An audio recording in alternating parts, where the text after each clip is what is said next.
Sí, ya lo puedo poner. Iván, ¿me escuchas? Hola, Doxilla. Ah, hola. Oye, se ve un poco cortada la pantalla. Ah,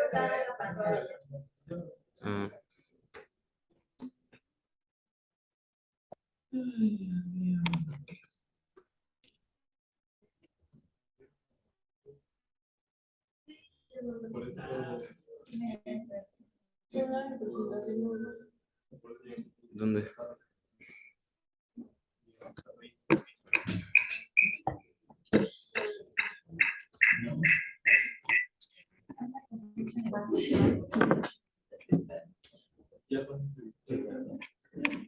Ahí se ve bien. ¿Tienes sus apuntes? Sí.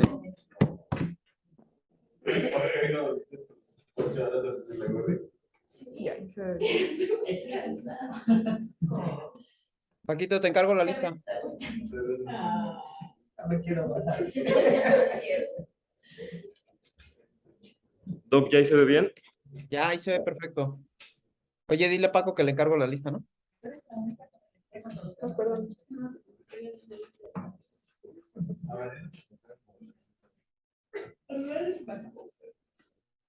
Bueno, vamos a empezar con el tema de leptospirosis y brucelosis. Vamos a empezar con leptospirosis. En cuanto a la microbiología, pertenece a la familia de Leptospiraceae, que incluye a los géneros Leptospira, Leptonema y Turnidella. Son espiroquetas que pueden ser saprófitos de vida libre y estas pueden causar infecciones crónicas o agudas en animales. Estas son las principales especies de las que se tiene descritas.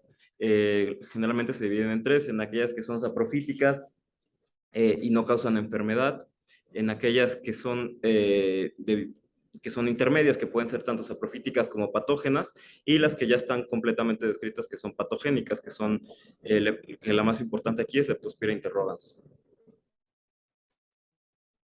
En cuanto a la epidemiología, es interesante ver cómo, si bien la leptospirosis es una enfermedad, en esta gráfica, en la primera gráfica, en la de arriba, podemos ver que el riesgo relativo de presentar leptospirosis aumenta en grupos de edad joven, o sea, a partir de los 20 a los 50 años, es la mayor prevalencia de esta enfermedad. Sin embargo, la tasa de mortalidad es mucho más alta a partir de los 40 años. Si ven en personas de 30 y 39 años se conserva, es prácticamente nula, la tasa se conserva en 1, pero a partir de los 40 años empieza a aumentar mucho la tasa, el riesgo relativo de presentar muerte secundaria a leptospirosis. Okay. En México, ¿qué datos tenemos? Los casos se aumentan mucho en los meses en los que existe el factor de riesgo para leptospirosis, que son principalmente las lluvias o las inundaciones. Esto obviamente empieza a partir de julio.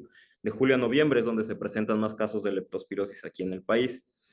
Y los estados en donde más, esos son los estados donde más se presentan. Si bien aquí en la Ciudad de México no es tan común, pues en otros estados como en el vecino del sur de Morelos, pues sí, obviamente se presenta bastante. En Veracruz también. Ok, en cuanto a la patogenia, la leptospirosis generalmente se mantiene en estado natural por infección renal crónica, como una infección renal crónica en animales portadores. Los principales reservorios son roedores y otros mamíferos pequeños, o sea, principalmente ratones. Aquí ponen un canguro porque este artículo es de Australia. Aquí obviamente no hay. Aunque se describe mucho también en ganado y en porcinos, eh, pero generalmente estas son fuentes insignificantes para la infección de seres humanos. La infección de los animales portadores habitualmente se produce durante la lactancia, o sea, se puede transmitir de manera vertical. Y una vez infectados los animales portadores, la principal fuente de contagio es que vierten leptospiras en la orina de forma intermitente o continua a lo largo de toda su vida. Entonces, la infección para los seres humanos se produce por contacto directo o indirecto con la orina o los tejidos de los animales infectados.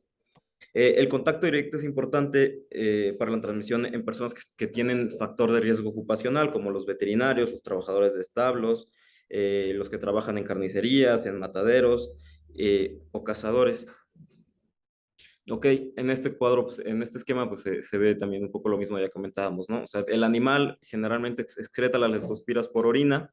Esto es de mayor importancia en aquellas personas que tienen factores de riesgo ocupacionales, veterinarios, carniceros, granjeros, los que atrapan roedores y los que trabajan en cañerías. Entonces, la leptospira puede entrar ya sea por contacto directo o indirecto, puede entrar por abrasiones en la piel o áreas comprometidas, y esta va a pasar al humor acuoso, al líquido cerebroespinal, a la sangre y a tejidos. Va a causar hemorragias, cefalea, citis, fiebre, ictericia, derrame pleural y va a afectar a los órganos que principalmente afecta, son hígado, riñón y pulmón, generará disfunción orgánica y esto puede llegar a la muerte. Entonces, el cuadro clínico, inicialmente después de una infección por leptospira, los síntomas iniciales pueden llegar a ser muy específicos, por eso a veces lo difícil del diagnóstico. Se puede iniciar con cefalea, fiebre, hemorragias principalmente conjuntivales, derrame pleural, ascitis y hepatoesplenomegalia. Una vez que existe diseminación hematógena, las manifestaciones sistémicas, se presentan manifestaciones sistémicas como nefritis tubulointersticial, lesión renal aguda, oliguria, uremia, meningitis, psicosis, delirium y confusión. Si se llega a un tratamiento y una recuperación adecuada, todavía se describe que se pueden presentar síntomas como fatiga, cefalea, paresias, cambios de humor, manifestaciones oculares y depresión. Entonces, entre los principales signos y síntomas en pacientes con leptospirosis que se han reportado en varias series de casos, los más comunes son cefalea, el derrame conjuntival, vómitos y mialgias. Si bien, bueno, o sea, cefalea, vómitos y mialgias, pues son síntomas muy inespecíficos, por eso es a veces lo difícil del diagnóstico. También lo que más se encuentra pues, es hepatomegalia, linfadenopatía y en una buena proporción diarrea.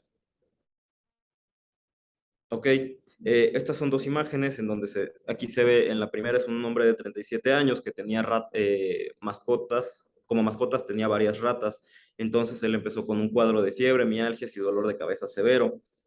Cuando ingresó, pues tenía alteraciones en las pruebas de función hepática, pues se puede ver que está ictérico, y en las pruebas de funcionamiento renal. Aquí se ve muy claro cómo son las hemorragias conjuntivales que presentan los pacientes con leptospirosis. Entonces, inicialmente se tomaron una prueba serológica para leptospirosis, los cuales estaban negativos, pero convirtieron a la primera semana. Y tuvo el tratamiento y tuvo una buena respuesta. Y la imagen de abajo es una hemorragia pulmonar severa en un hombre de 50 años que había regresado de vacaciones de Malasia, donde estuvo atravesando manglares. Entonces, tuvo un deterioro muy agudo del patrón respiratorio al segundo día de hospitalización y requirió ventilación mecánica invasiva. Entonces, pues, son las diferentes presentaciones en las que se puede manifestar la leptospirosis. Entonces, bueno, este cuadro está presente en la mayoría de los libros, papers o sea, leptospirosis es algo bastante clásico. Es más o menos cómo se va desarrollando la enfermedad. El periodo de incubación, una vez en contacto después de la inoculación, el periodo de incubación es más o menos de 2 a 20 días. Entonces, las leptospiras van a estar presentes en ese momento, principalmente en sangre, durante la primera semana. Los títulos de anticuerpos obviamente van a estar negativos al principio y es importante decir que la primera semana o la fase inicial de la enfermedad es el momento ideal para realizar hemocultivos porque es donde va a estar más presente, donde se encuentra presente de manera constante las leptospiras. Entonces, durante la primera semana, pues, que es la fase aguda, es donde existen los picos de fiebre, que es una fiebre intermitente. Los hemocultivos, como les dije, se pueden encontrar positivos y se pueden encontrar leptospiras en líquido cefalorraquídeo. Es importante que todavía la persona no se vuelve contagiosa, entonces no es difícil encontrarla en orina. Al final de la primera semana es cuando ya empiezan a haber elevación de títulos de anticuerpos. Los estudios de laboratorio ideales, pues obviamente va a ser los hemocultivos, porque en ese momento es donde se puede hemocultivar la bacteria y al final de la primera semana, pues el líquido cefalorraquídeo. Toda esta fase se denomina de leptospiremia. A partir de la segunda fase, que empieza la fase de convalecencia, todavía pueden existir picos febriles, persiste la presencia de leptospiras en el líquido cefalorraquídeo, pero ya no es tan común encontrarla en sangre. Entonces, como si ven aquí, se vuelve de manera intermitente, por lo cual ya es difícil tener un hemocultivo positivo con eso. Sin embargo, a partir de la segunda semana es cuando se empiezan a excretar las bacterias en orina y cuando se puede encontrar cuando nos sirve mucho esto y cuando la persona se vuelve contagiosa. A partir de la segunda semana, pues la elevación de títulos empieza a ser muy alta en una respuesta normal. Idealmente, a partir de la primera semana es cuando se tiene que instaurar un tratamiento precoz y se obtiene mejores tasas de curación con esto. Pero bueno, o sea, en caso de que no se trate, los títulos a partir de la segunda semana empiezan a ser elevados. Y en la semana 3 es algo similar, solamente que ya no se encuentra presente en las leptospiras en el líquido cefalorraquídeo, pero sí en orina. Y a partir de la semana 4, que ya empieza la diseminación sistémica con afección orgánica, pues cuando encontramos la uveitis, la nefritis tubulointersticial. Y es importante decir que ya los hemocultivos ya prácticamente no se van a encontrar para esta parte, solamente la eliminación en orina. Entonces, la respuesta de título se va a mantener de manera similar durante toda la infección, a menos que exista un tratamiento. Entonces, la infección puede llegar a meses, años, y a partir de eso ya el huésped se va a volver reservorio y los títulos van a empezar a disminuir conforme vaya pasando el tiempo. Entonces, para el diagnóstico es importante decir, como habíamos comentado, pues la carga de la bacteria a partir del periodo de inoculación, del periodo de incubación, perdón, que es de 2 a 20 días, la carga de leptospiras en sangre empieza a aumentar. Después de eso, la primera semana tiene un gran pico y conforme a eso va descendiendo. Entonces, después de la primera semana, las leptospiras se empiezan a encontrar presentes en orina y empiezan a bajar a partir de la tercera semana, que es esta gráfica verde que vemos. Los títulos de IgM se van a volver positivos desde la primera semana y van a tener su pico a la semana 2. Posterior a eso van a empezar a bajar a partir de la semana 3 y van a estar presentes, pueden estar presentes durante meses. Y los títulos de IgG empiezan a partir de la primera semana y van a estar persistentes durante meses o años. Entonces, esta gráfica está buena porque se puede ver cuál es el momento ideal para realizar qué prueba. O sea, los hemocultivos es ideal hacerlos durante la primera semana, los cultivos de orina a partir de la semana 2. En ambas semanas se pueden conseguir PCR. Y las pruebas de aglutinación microscópica o ELISA se pueden conseguir a partir de la semana 2.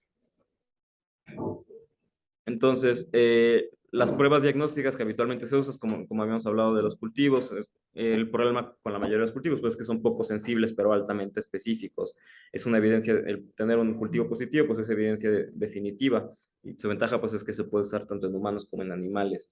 Obviamente es difícil, la sensibilidad, sus desventajas es que es difícil, su sensibilidad es baja y requiere experiencia para hacerlo. En cuanto a la microscopía de campo oscuro, lo platiqué con los doctores de infecto, ellos dicen que la verdad es difícil que se encuentre porque la presencia de leptospiras en orina, si bien se mantiene, no es tan abundante, entonces es difícil conseguir una muestra para ver en microscopía de campo oscuro. La mejor prueba, pues, o la que se usa de referencia para la mayoría de las cosas es una prueba de aglutinación microscópica que tiene una sensibilidad del 90% y una especificidad mayor al 90%. Solamente que pues, es difícil de experiencia y es a veces laborioso realizarla. Todos los demás exámenes, como el ELISA, la prueba de aglutinación de látex, si bien tienen una buena sensibilidad y especificidad, se recomienda siempre corroborarlo con una prueba de aglutinación microscópica. Ok, entonces, en cuanto a los antibióticos que se recomiendan como tratamiento y como quimioprofilaxis para leptospirosis, primero, para casos de leptospirosis leve, en donde los síntomas sean todavía muy inespecíficos y no haya afección orgánica, se puede utilizar cualquiera de estos tres esquemas, ya sea Doxy 100 miligramos 2 veces al día, AMPI 500 a 750 cada 6 horas o Amoxi 500 cada 6 horas.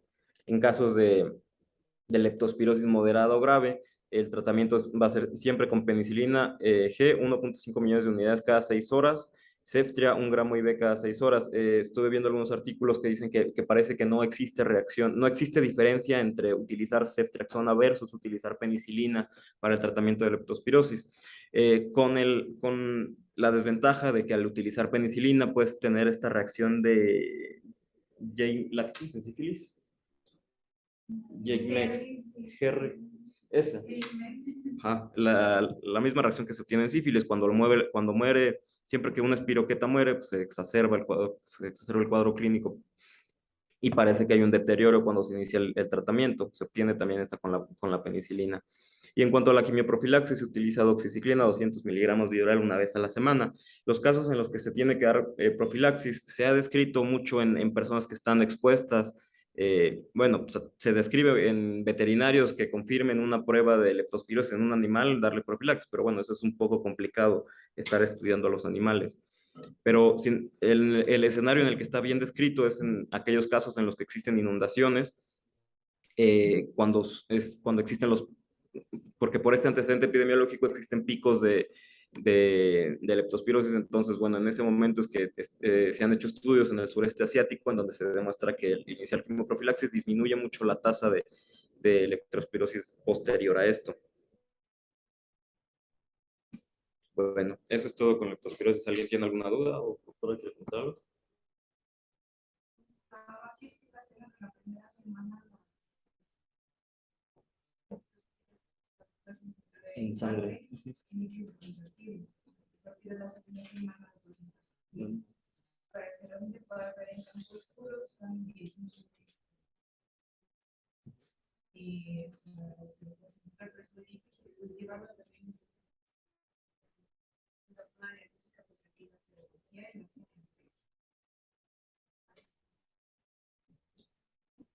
Eso es. Bueno, en cuanto a la brucelosis, es un cocobacilo gram negativo aerobio inmóvil intracelular, catalasa positivo, oxidasa positivo, indol negativo. Así es como se ve con una tensión de Gram. Eh, en su cultivo, pues, son colonias lisas, translúcidas, puntiformes, que no presentan hemólisis. Las tres especies que se ven más asociadas a patología humana, pues son Brucellosis melitensis, que está presente en ovejas y cabras, Brucellosis abortus, en bisontes y camellos, Brucellosis suis, que es más presente en porcinos. Igual, como les digo, es así como se van a ver las colonias. Ok, en cuanto a la epidemiología, es una zoonosis de alta prevalencia a nivel mundial, con más de 500,000 casos por año.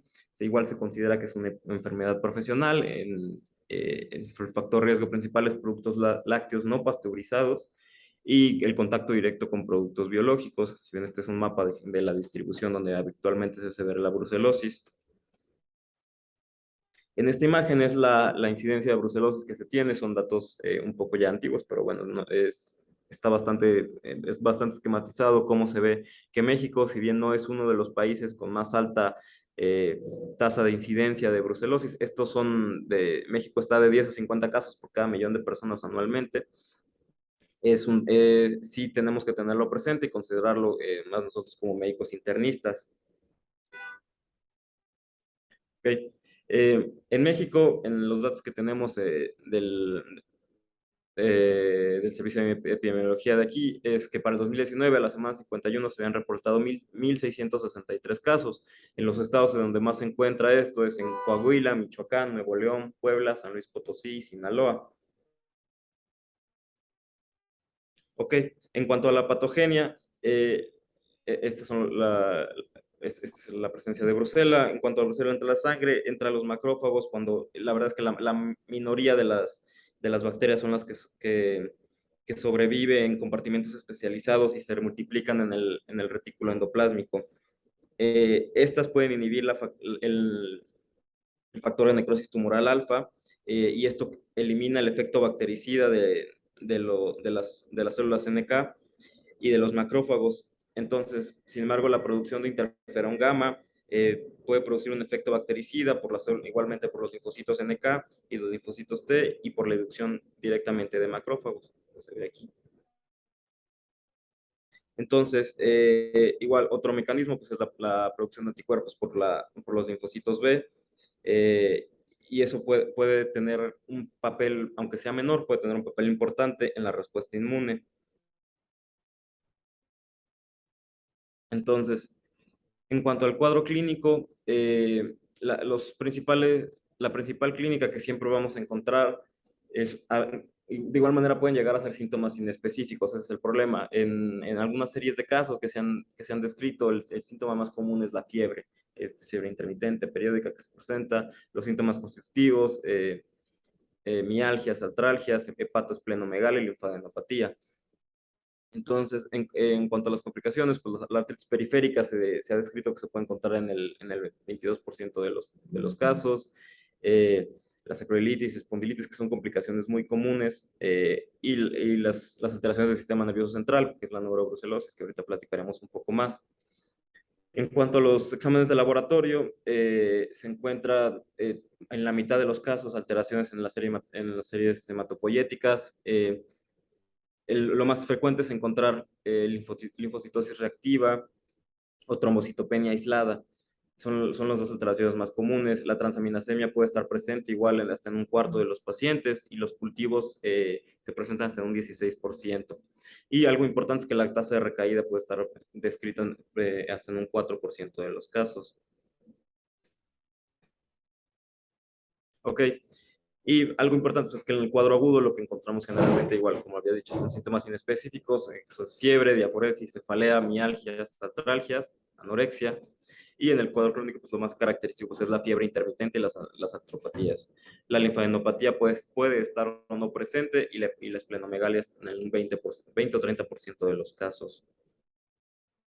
Ok, en cuanto a las complicaciones, las más frecuentes, de las más frecuentes son las osteoarticulares, que están descritas hasta en un 80% de los casos. La sacroiliitis es de lo más común. Pero la espondilitis, que se presenta hasta un 60% de los casos, se presenta en este orden. Es mucho más común que se presente lumbar, luego sacra y luego cervical. Otra complicación, pues, es un absceso epidural, paravertebral y del psoas. La espondilodicitis, que está presente en un 85% de los casos, es mucho más frecuente que sea lumbar que torácica. Esto se da cuando existe una diseminación hematógena de la espiroqueta. Y las artritis periféricas, como había comentado, puede estar hasta en un 4% de los casos, en rodillas, caderas y codo, en ese orden. Ok, esto es una imagen, la A es una T1 y la B es una T2. Es una resonancia magnética de un hombre de 63 años que tenía osteomielitis en columna vertebral, que es lo que se ve aquí, y y un absceso del psoas de este lado debido a Brucela.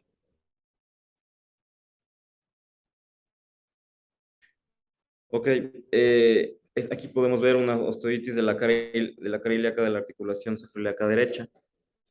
Son las afecciones articulares más frecuentes en brucelosis. Ok, en cuanto a la neurobrucelosis, si bien no es de las complicaciones más frecuentes, sí es de las más graves, como ya lo habíamos visto. En este artículo, pues comparan la prevalencia de los síntomas o lo reportado en pacientes con neurobrucelosis versus los que no tienen neurobrucelosis. Si bien el dolor de cabeza intenso puede estar presente en ambos, por lo cual no es un síntoma específico para esta enfermedad, para poder pensar en neurobrucelosis. Sin embargo, las alteraciones de la visión sí estaban presentes mucho más en neurobrucelosis, la pérdida de la audición, confusión, pérdida del control de esfínteres y cambios en la conducta en el mes anterior. Parece que ese es el síntoma de los que más se pueden llegar a presentar en neurobrucelosis. Agitación, debilidad muscular, desorientación, rigidez de nuca y cuello y alteraciones en los reflejos osteotendinosos. Ok, en cuanto a las pruebas diagnósticas, el cultivo es el gold standard y permite la genetificación de la bacteria. Sin embargo, pues, obviamente la sensibilidad llega a ser muy baja, la especificidad es del 100%, las ventajas es que es un bajo rendimiento y depende mucho de la duración del cuadro, de si se usaron ya o no antibióticos y el número de muestras obtenidas. Es mejor utilizar el cultivo de médula ósea que el hemocultivo como tal. Cuanto a la rosa de Bengala, pues esta es una prueba de aglutinación. Se considera positiva con una dilución mayor a 1,80 títulos y determina anticuerpos totales. Hay que recordar que es una prueba cualitativa nada más. Existen falsos positivos en el 1,5% de los casos. La sensibilidad es muy alta, es del 98,1%, con una especificidad también bastante alta. Y la segunda, la prueba de 2-meta-ercaptoetanol. Habla sobre la inactivación de IgM e Ig y se considera positiva una dilución de 1,20. Es una prueba semi-cuantitativa y su sensibilidad es muy alta, igual al 90%. Y en cuanto al test de aglutinación estándar, que es el test de Wright, mide la IgM más IgG y se considera positivo con una dilución de 1 a 160. La ventaja de esto pues, es que es una prueba de bajo costo, es fácil de reproducir. Las desventajas pues, es que tiene una alta tasa de falsos negativos y es una prueba semi-cuantitativa. Su sensibilidad es bastante alta, también de más del 90%. Y en cuanto a la ELISA, pues sus ventajas es que es de bajo costo, Sus desventajas pues, es que se pueden presentar falsos positivos con E. coli y otras bacterias por el antígeno O. Su sensibilidad es más o menos del 60% para IgM y 84% para IgG. Y 92.3 al 100% cuando están para IgM más IgG. Entonces su especificidad es del 100% para IgM más IgG. Entonces, lo importante pues, del hemocultivo es que la sensibilidad va a depender mucho del periodo. Es mucho más frecuente que el hemocultivo salga positivo en un periodo agudo que el crónico. También varía mucho de cuál patógeno. Si es Brucella melitensis, el hemocultivo tiene una sensibilidad del 70-80% versus abortus o suis, que la sensibilidad baja mucho al 30-50%. Como ya habíamos comentado, es mucho más sensible el cultivo de médula ósea que el hemocultivo. Pero a pesar de eso es un germen fastidioso, que el hemocultivo requiere más de 3 días de crecimiento y aún así la sensibilidad llega a ser bastante baja, pero sin embargo como, aumenta un poco más en médula ósea. Los métodos de cultivo son mejor los automáticos que los manuales, y el crecimiento es lento por la baja actividad metabólica de la bacteria. El aislamiento es mucho más frecuente,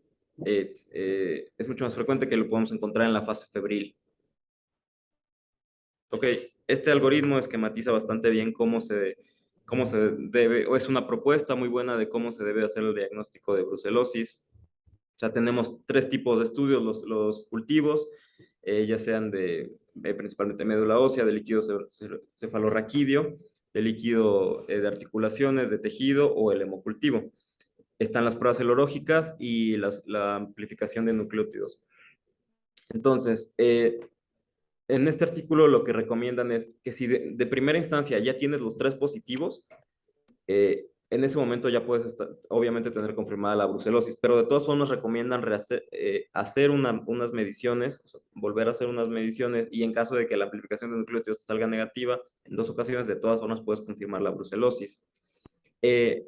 Igual comentan, si las 3 cosas, si realizas una prueba de cada grupo y las 3 te salen negativas, se considera que en ese momento se puede excluir la brucelosis. Sin embargo, si el cultivo te sale negativo, pero tienes una serología positiva y una amplificación de nucleótidos por cualquier método de PCR positivo, se establece que la brucelosis puede ser probable. Si el cultivo es negativo y la amplificación de nucleótidos es negativa, pero la serología la tienes positiva por cualquiera de los otros estudios de anticuerpos, puedes tener una sospecha de brucelosis. En ese caso, lo que se recomienda es repetir los cultivos y las pruebas de amplificación de nucleótidos, y repetir las pruebas serológicas 2 semanas después, y en caso de que se incrementen 4 veces los títulos, pues iniciar tratamiento. Y si tienes solamente las pruebas de amplificación de nucleótidos positivas, te dicen esto mismo: repetir cultivos y pruebas de amplificación, y las pruebas serológicas repítelas 2 semanas después. Okay. Este es el tratamiento recomendado, viene en las guías de la CDC, son del 2017. Dicen que en adultos debes iniciar doxiciclina de 100 miligramos cada 12 horas, o tetraciclina oral 30-40 miligramos, o sea, 2 gramos al día, pues en 4 dosis. Y rifampicina de 600 a 900 miligramos al día, divididos en 1 o 2 dosis. Este tratamiento se recomienda por lo menos 6 semanas, y se dice que la terapia combinada con trimethoprim sulfamethoxazol puede ser útil si las tetraciclinas están contraindicadas. Y en aquellos casos en los que existan complicaciones como endocarditis, meningitis o osteomielitis, se recomienda utilizar streptomicina o gentamicina los primeros 14 días y agregar tetraciclina por 6 semanas. O trimethoprim si está contraindicada iniciar tetraciclina. Se puede utilizar rifampicina en combinación para disminuir la tasa de recaídas y complicaciones que sean de riesgo inmediato para la vida, como meningitis o endocarditis. La terapia se debe extender de 4 a 6 meses. La mortalidad se dice que es menor al 1%, y la intervención quirúrgica debe ser considerada en aquellos pacientes con complicaciones como abscesos de tejidos, como abscesos en tejidos blandos. Más o menos, pues ya revisando otras fuentes, más o menos es lo que comentan algunos papers así. En enfermedades no localizadas, es iniciar doxiestrepto por 2 o 3 semanas, o doxigenta por 2 semanas, o doxirifa por 6 semanas. En enfermedades con afección osteoarticular, doxy más rifa por 3 meses, más genta IV por 7 días o cipro por rifa más rifa por 3 meses. En embarazadas, usar trimetopril, sulfametoxazol, más rifampicina por 4 semanas. En neurobrucelosis, doxy más rifampicina más ceftria hasta que el líquido cefalorraquídeo se normalice, o sea, que está realizando funciones. Y es importante decir que existe un fallo de hasta el 20% a pesar del tratamiento.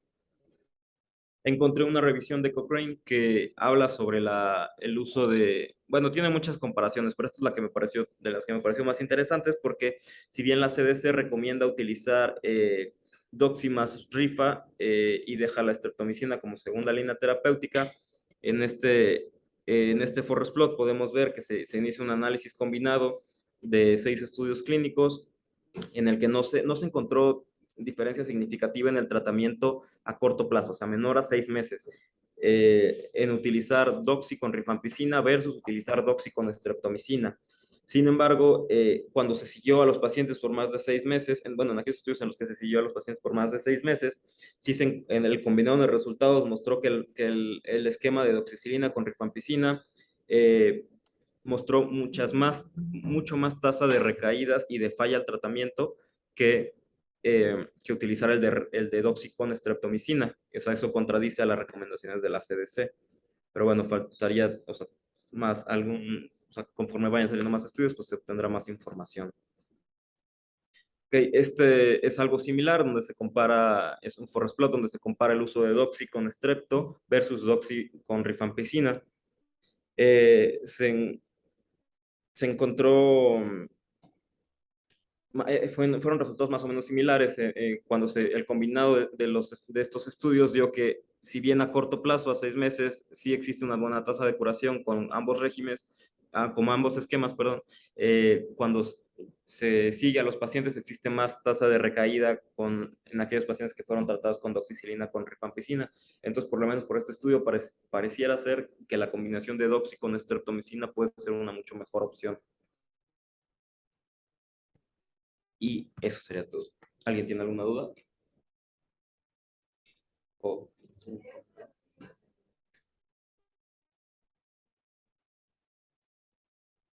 No se escucha, Iván. No sé si se pudiera acercarle a la doctora.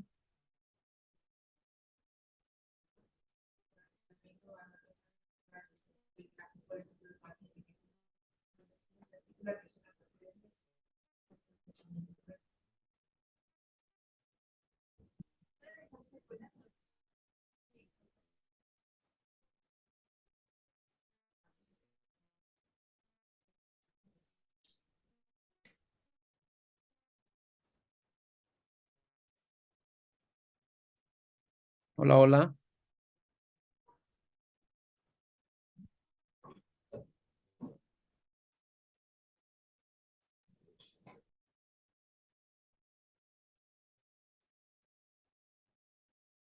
Hola. Ya, doctor, no lo escuchamos. Ok. Digo que no se escucha nada. Ah,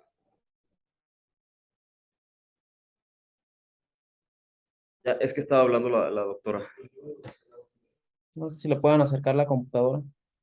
Está sentado un poquito lejos.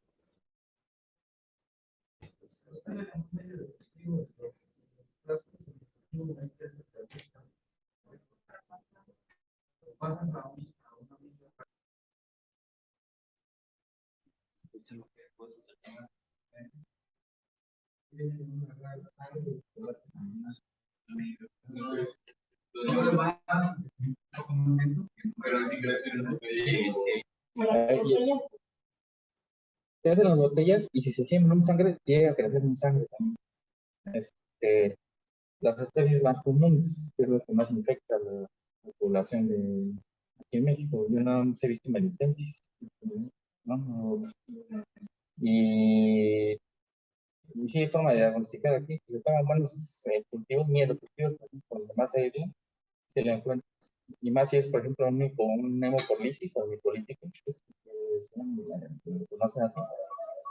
Ese lo encuentra perfectamente ahí, se aísla. Nada más puedes pedir que si le den más tiempo. O sea, aquí le dan 7 días a los hemos, hay que darles hasta 14 o 21 días. y ahí se encuentra, recuperan sus células. Pero sí, aquí en el laboratorio sí se puede, sí se podría, sí, sí, sin problema. Y sí se habla mucho de los hemos, más que a veces lo reportado, porque mucha de la literatura se basa en los medios de antes, los medios de cultivos de antes. Y los nuevos ahorita con el método de detección ahí ya de CO2 que están en el tipo Bactec, que no se lo han visto. Lo detecta, incluso si lo tenías que dejar 21 días para que se incubara y lo detectaras, ahorita ya con 10 días pues ya está creciendo los procesos. Entonces sí aquí sí podemos diagnosticar los celos. Lo meten a identificar con el mal y todo.